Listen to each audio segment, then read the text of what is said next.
बिस्मिल्लाहिर्रहमानिर्रहीम। अस्सलाम वालेकुम। आप देख रहे हैं हमारा यूट्यूब चैनल। मैं हूं मलिक अब्दुर्रहमान।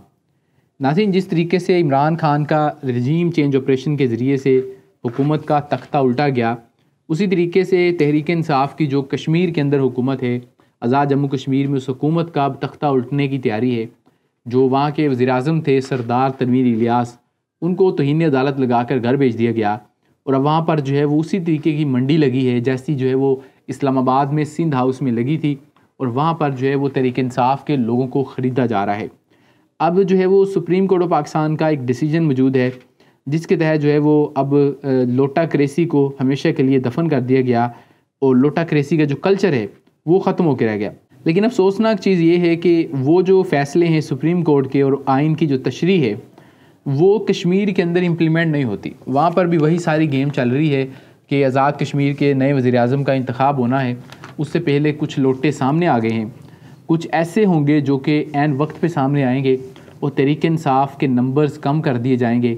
और एक अक्सरियती पार्टी को अपोजिशन बेंचेस पर बैठने पर मजबूर किया जाएगा, जबकि एक अक़लियती पार्टी को जो है वो हुकूमत दी जाएगी। इन्होंने माजी से कुछ नहीं सीखा और 1971 का जो सानिया था जब बांग्लादेश पाकिस्तान से अलग हुआ, वो जो था पाकिस्तान के लिए एक टर्निंग पॉइंट होना चाहिए था। उसके बाद जो है वो किसी को जिसके पास भी इक़्तिदार अवाम उसको मैंडेट दे, उसके मैंडेट को नहीं छीना जाना चाहिए था। लेकिन पाकिस्तान में सबसे बड़ी पार्टी तहरीक इंसाफ के साथ ये हो चुका है 2022 में और अब फिर से तहरीक इंसाफ के साथ कश्मीर में सब कुछ हो रहा है। ये आप सरहद पार क्या मैसेज दे रहे हैं कि कश्मीर पर उनकी पहले नज़र है और आप वहाँ पर एक सियासी बहरान पैदा करने की कोशिश कर रहे हैं। और याद रखिए, अगर कश्मीर में कोई सियासी बहरान पैदा होता है और मेजॉरिटी को मिनॉरिटी में और मिनॉरिटी को मेजॉरिटी में जो है वो बदलने की कोशिश की जाती है, तो इसके जो नताइज है वो संगीन होंगे और ये जो इसके कॉन्सिक्वेंसेस हैं वो इतने ख़तरनाक होंगे कि जो कश्मीर का पॉलिटिकल क्राइसिस है, इकोनॉमिक क्राइसिस है, वो पाकिस्तान के क्राइसिस से भी बढ़ जाएगा। अब कश्मीर के अंदर जो है वो तहरीक इंसाफ की और इन बाकी इत्तेहादी जमातों की अगर जो है वो गेम चेक की जाए तो वहाँ पर सीन ये है कि जो तहरीक इंसाफ है उनके पास वहाँ पर अक्सरियत है, 2/3 अक्सरियत, और तहरीक इंसाफ के पास 31 वोट हैं, जबकि नून लीग, पीपल्स पार्टी और इनका जो बाकी इत्तेहाद है इनके पास कुल मिलाकर 19 वोट हैं और 2/3 अक्सरियत हासिल करने के लिए 27 वोट चाहिए होते हैं। अब इस वक्त सूरत हाल ये है कि 4 तहरीक इंसाफ के जो अरकान असम्बली है वो बागी हो गए हैं। अब उनके ज़मीर की कीमतें लग गई हैं और 4 लोग बागी हो गए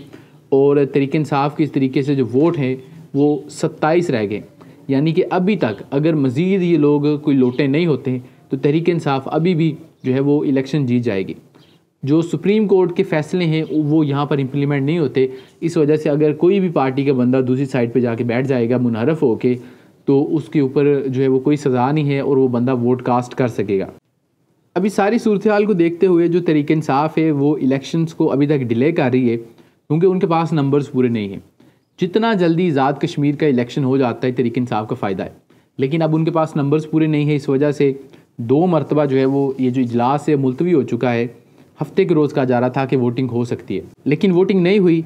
और पाकिस्तान के मीडिया के ऊपर जो ख़बरें हैं पिछले 1 महीने से कि कश्मीर में और उसके बाद जो है वो गिलगित बल्तिस्तान में तहरीक इंसाफ की हुकूमतों का तख्ता उल्टने की पूरी तैयारी है और पावर शेयरिंग फार्मूला के तहत ये जो कश्मीर है ये पीपल्स पार्टी को देने की तैयारी है और वहाँ पर प्रोजेक्ट बिलावल जो है उसको लॉन्च किया जाएगा। इस तरह की चीज़ें कि पाकिस्तान की अदालतों को नज़र नहीं आती। ये जो सुप्रीम कोर्ट के कुछ जजेस हैं जो कि इख्तलाफ राय कर रहे हैं कि इलेक्शन नहीं होने चाहिए और वहाँ पर सारे क्राइसिस का ज़िम्मेदार इमरान खान को करार दे रहे हैं, क्या उनको सिंध हाउस में जो बोलियाँ लग रही थी वो नज़र नहीं आ रही थी? 25-25 करोड़ में ये लोगों को ख़रीद रहे थे, वो सारी चीज़ें इनको क्यों नहीं नज़र आ रही थी? और सूरत हाल ये है कि जो आज़ाद कश्मीर के सदर हैं बैरिस्टर सुल्तान महमूद, उन्होंने जो है वो तजवीज़ दी कि चौधरी मोहम्मद रशीद जो है उनको तहरीक इंसाफ जो है वो वज़ारत उज़्मा का उम्मीदवार नामज़द करे, जिसके ऊपर इमरान खान साहब ने उनको जो है वो नामज़द कर दिया, जिसके ऊपर तहरीक इंसाफ के जो अरकान असम्बली है उन्होंने इस फैसले को रिजेक्ट कर दिया और उनका सख्त रद्द-ए-अमल इसके ऊपर सामने आया, जिसके बाद तहरीक इंसाफ ने अपना फ़ैसला वापस लिया और कहा गया कि दोबारा से इमरान खान साहब जो है वो हतमी ऐलान करेंगे, अभी तक हमने किसी को नामज़द नहीं किया। तो बात बड़ी वाज़ेह है, तहरीक इंसाफ ये इलेक्शन जीते या ना जीते, कि तहरीक इंसाफ के अंदर आज़ाद कश्मीर में फूट पड़ चुकी है और एक ऐसा मुतफ़िका कैंडिडेट सामने इनको लाना होगा कि जो कि सब के लिए काबिल कबूल हो। वीडियो ख़त्म करते हैं, आप हमें कमेंट सेक्शन में अपना फीडबैक दे सकते हैं। इसके अलावा इस वीडियो को लाइक और शेयर कर दें, और अगर आपने अभी तक इस चैनल को सब्सक्राइब नहीं किया तो चैनल को सब्सक्राइब कर दें और बेल आइकन को क्लिक कर दें। मिलते हैं आपसे अगली वीडियो में, मुझे इजाज़त दीजिए। अल्लाह हाफ़िज़।